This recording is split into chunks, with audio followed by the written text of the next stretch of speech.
ॐ मातरं भगवतीं देवीं श्रीरामञ्च जगद्गुरुं पादपद्मे तयोश्रीत्वा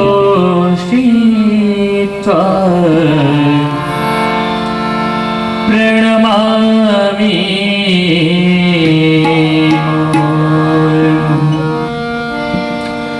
प्रज्ञा दुर्मति दूर करे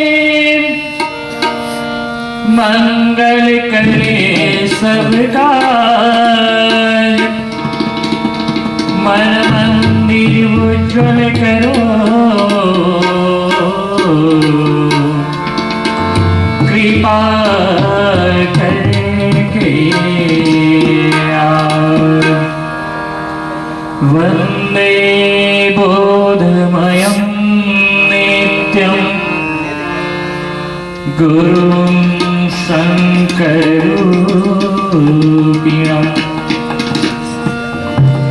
यमाश्रितो हि वक्रोऽपि चन्द्रः सर्वत्र वन्दते गुरु से मिले प्रखरता माता से करुणा की हार विकसित वो देव हृदय में स्वयं धरा पर अवतार स्वर्ग धरा पर अवतार हे गुरुवरे जग जननी मां हमको यह वरदान दो जन जन में देवत्व जगाने प्राण भरा अनुदान दो जीवन महान दो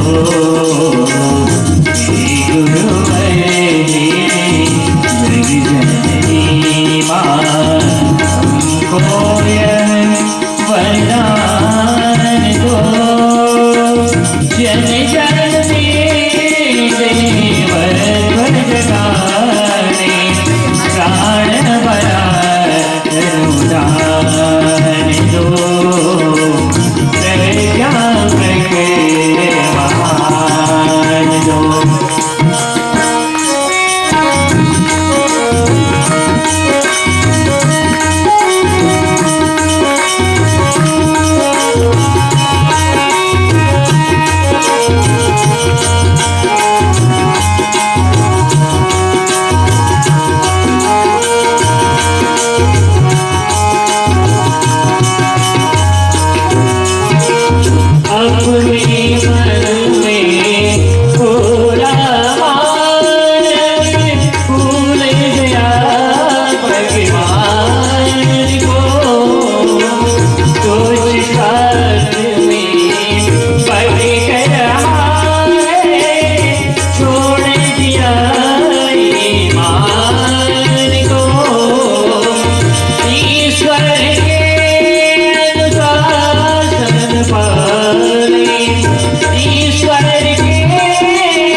अनाचार के कारण जग में फैला हाहाकार रे।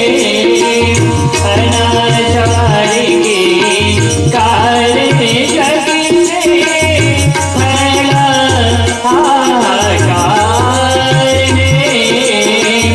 इस कुचक्री को काटो माता, इस कुचक्री को काटो माता, संस्कृति को उतार दो।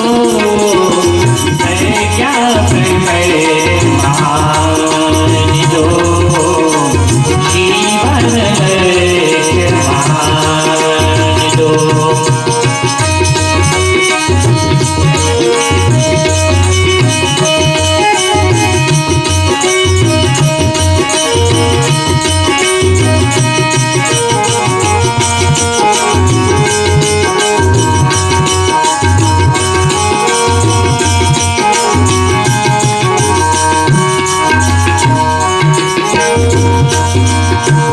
सूर्य दुर्लभ जीवन को मानव भार समझ करे गाने। ऊपर से हंसता रहता है, अंदर अंदर रोता है। ऊपर से हंसता रहता है,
की जय, ब्रह्म पूज्य गुरुदेव की जय, ब्रह्मनिया माता जी की जय। गायत्री की आइए सभी याजकगण कमर सीधी करें, दोनों हाथ गोद में रखें, चित्त की चंचलता को रोकें, मन को विराम दें, तन भटके मत, मन भटके मत, सभी इंद्रियां सजग और सचेत हों, देव कार्य करने के योग्य बने। आध्यात्मिक विकास के सोपान में अग्रसर होने के लिए यह सभी बातें आवश्यक हैं। आइए अनुशासन और मर्यादा का पालन करते हुए यज्ञ कार्य को संपन्न करेंगे। गायत्री मंत्र साथ साथ बोलने की कृपा।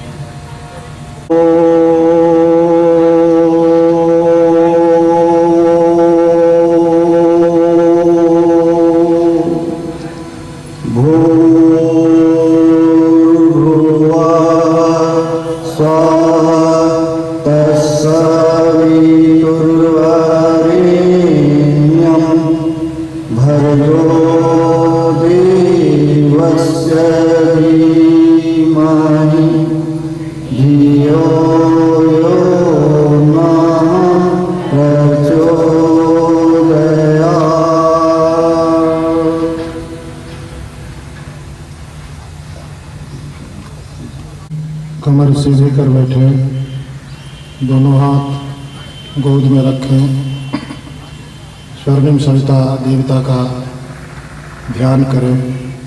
ऐसा अनुभव करें कि सूर्य की रोशनी हमारे रोम रोम पर पड़ रहा है, हम स्वस्थ हो रहे हैं। साथ साथ गायत्री मंत्र बोलने की कृपा करें।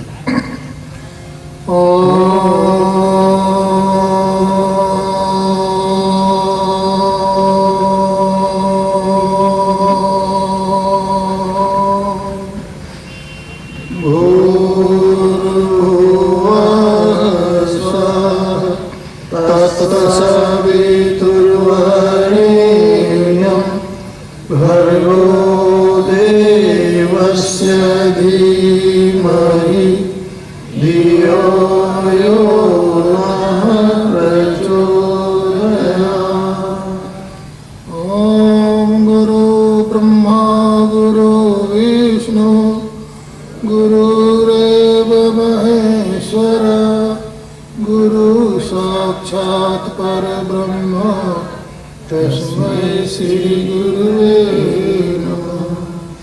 हरिरेक ज्ञान ज्ञान की ज्योति अखंड जलाई, लाकर भू पर स्वर्ग योजना युग निर्माण बनाई। युग निर्माण के लिए समर्पित जिनका जीवन सारा, उन कुजवर श्री राम शरण में विनम्र प्रणाम हमारा, विनम्र प्रणाम हमारा। देवतुल्य भाइयों एवं शक्ति स्वरूपा बहनों, आप सभी धन्य हैं कि परम पूज्य गुरुदेव वेद मूर्छित पूर्णिष्ठ पंडित श्रीराम शर्माचार्य के जन्म शताब्दी वर्ष में आप साधनारत हैं। यह परम ही सौभाग्य की बात कि हमारे गुरुदेव का शताब्दी वर्ष प्रारंभ हो रहा है और हम सभी अभी से साधनारत हैं।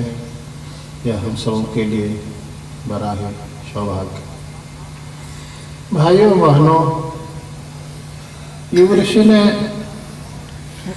अपने जीवन को हम सबों के लिए खपाया, बिताया और सारे जीवन त्याग तपस्या में गुजारते हुए हम लोगों के लिए माँ गायत्री को स्वतंत्र कराया। गायत्री प्रतिबंधित थी, और माँ गुरुदेव ने अपने तप और त्याग के बल पर उसको प्रतिबंध से मुक्त कराया। और आज हम सभी बैठ करके गायत्री महायज्ञ का हवन यज्ञ कर रहे हैं। यह शरीर का यश अगर किन्हीं को मिलता है तो वह परम पूज्य गुरुदेव का ही है। आप सभी गायत्री साधक हैं, गायत्री मंत्र की साधना करते हैं। गायत्री मंत्र सद्बुद्धि का मंत्र है, गायत्री मंत्र वेद मंत्र है। गायत्री मंत्र को सबों ने स्वीकारा है और यह सबों के लिए है, सबों की मंगल कामना के लिए है। इसलिए आप सभी अगर गायत्री मंत्र जपते हैं तो सबों की मंगल कामना के लिए जपते हैं। इसी भावना से ओतप्रोत होकर के आप यहाँ आए भी। भाइयों बहनों, आप यज्ञ करने के लिए आए। यज्ञ का अर्थ होता है त्याग, यज्ञ का अर्थ होता है बलिदान, यज्ञ का अर्थ होता है अनुशासन। अगर आप अनुशासित जीवन जीते हैं तो आप परम श्रेय और सौभाग्य के भागी हैं। अगर नहीं जीते हैं तो जीवन के उन आयामों को सुव्यवस्थित बनाने की आवश्यकता है जिसके कारण आपको अनुशासन पालने में कठिनाई होती है।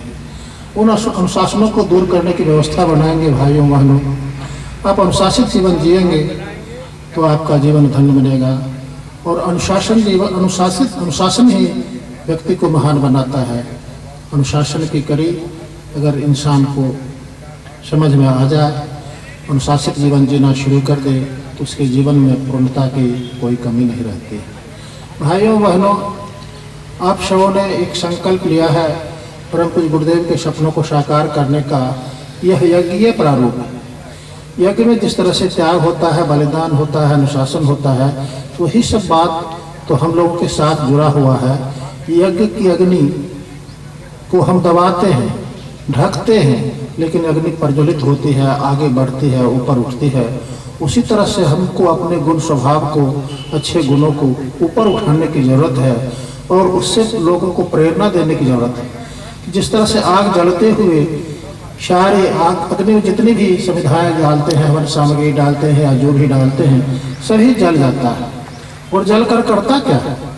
जल करके वह खुशबू बांटता है, पर्यावरण को शुद्ध करने का काम करता है और अपनी कुर्बानी देकर के समाज के लोगों को पोषण करने का काम करता है। यह क्रिया है प्रेरणादायक। और अग्नि की लौ जिस तरह से ऊपर उठती है तो हमें भी ऊपर उठने की व्यवस्था बनानी चाहिए।